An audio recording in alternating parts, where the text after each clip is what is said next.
Okay, so the questions on page 287, the first two have to do with this diagram, which is a car on a roller coaster moving along a level section that's 12 meters high at 4 meters per second when it begins to roll down a slope. So question 1 wants to know the speed of the car at point A. So you're going to use your conservation of energy equation, 1/2 mv initial squared plus mgh initial 1/2 kx initial squared is equal to 1/2 mv final squared plus mgh final plus 1/2 kx final squared plus E lost. And right now there won't be any E lost. There will be by tomorrow's class, but not today. So no E lost. So up here initially, it has a speed, it has a height. So both of these stay, but there's no spring. And down here at A, it has a speed, it has a height, but no spring. So both of these stay. Every term that's left has an m in it, so we can cancel our masses. And so we'll be left with 1/2 mv initial, oops, sorry, that's not an I, v initial squared plus mg, or gh initial, the m's gone, is equal to 1/2 v final squared plus gh final. And we're looking for the speed at A. We're looking for vf squared. So bring the GHF over, subtract it, and multiply by 2. So you'll have VI squared plus GHI, whoops, lost the 2 that I said to multiply by, minus 2GHF equals VF squared. And now fill in your numbers. So initially it was going 4 meters per second squared plus 2 times 9.81 meters per second squared times 12 meters minus 2 times 9.81 meters per second squared times 4 meters. Okay?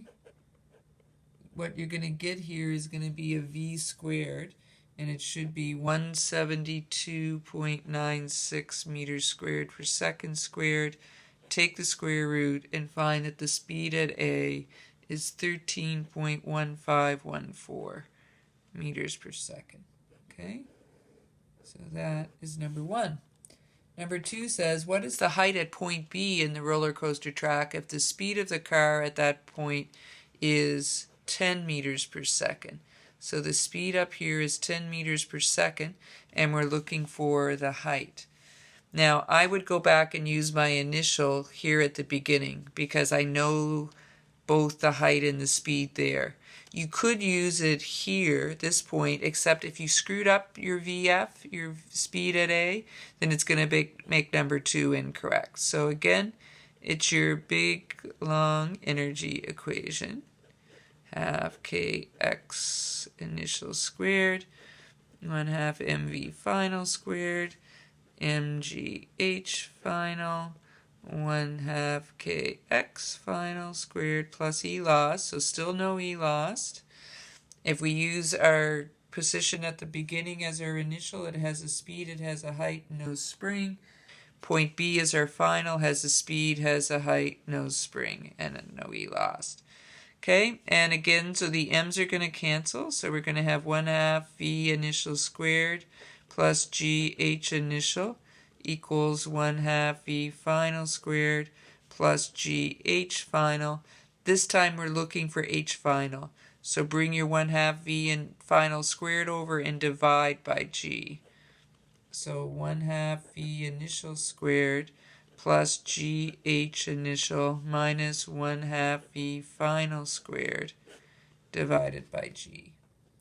So 1/2, 4 meters per second squared plus 9.81 meters per second squared times the 12 meters minus 1/2, 10 meters per second squared, and then that all gets divided by 9.81. And no, the 9.81 up here in this middle term and the one on the bottom cannot cancel because it's not in either of the other two terms. Try not to forget to square your 4 and square your 10 here. If you remember to do that, if you can type it all into your calculator correctly, you should get 7.71865 meters. Okay? Now I didn't assign number 3 because it's really identical to number 2. They just changed the speed at point B to 12.5 instead of 10, but you do exactly the same thing, so I figured you probably didn't need to do another one just like it. But I did assign number 4, which says you throw a ball directly upward, giving it an initial velocity of 10 meters per second. Here's the edge of my page. Okay, so down here you're throwing it upward. The VI then is 10 meters per second, and the HI is 0.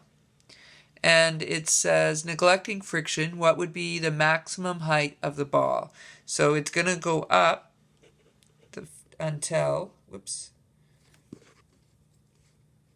this is supposed to erase. Let's see if it does. Yeah. So you're looking for how high is it going to go, and it's going to go up until it stops. Okay? And so our equation, 1/2 mv initial squared mgh initial plus 1/2 kx initial squared equals 1/2 mv final squared mgh final 1/2 kx final squared plus E loss. So it said neglect friction, so no E loss. So initially down here at the bottom it has a speed but no height, and there's no spring. When it reaches its highest point, it doesn't have a speed, but it has a height, no spring. So we're left with 1/2 mv initial squared equals mgh final. Again, the m's can cancel, and we're looking for h final, so divide by g. So h final will equal 1/2 v initial squared over g. 1/2 10 meters per second squared, 150, divided by 9.81 meters per second squared. And you should get an HF of 4.852 meters. Okay, number 4. I also asked you to do number 5. Number 5 says a wrecking ball with a mass of 315 kilograms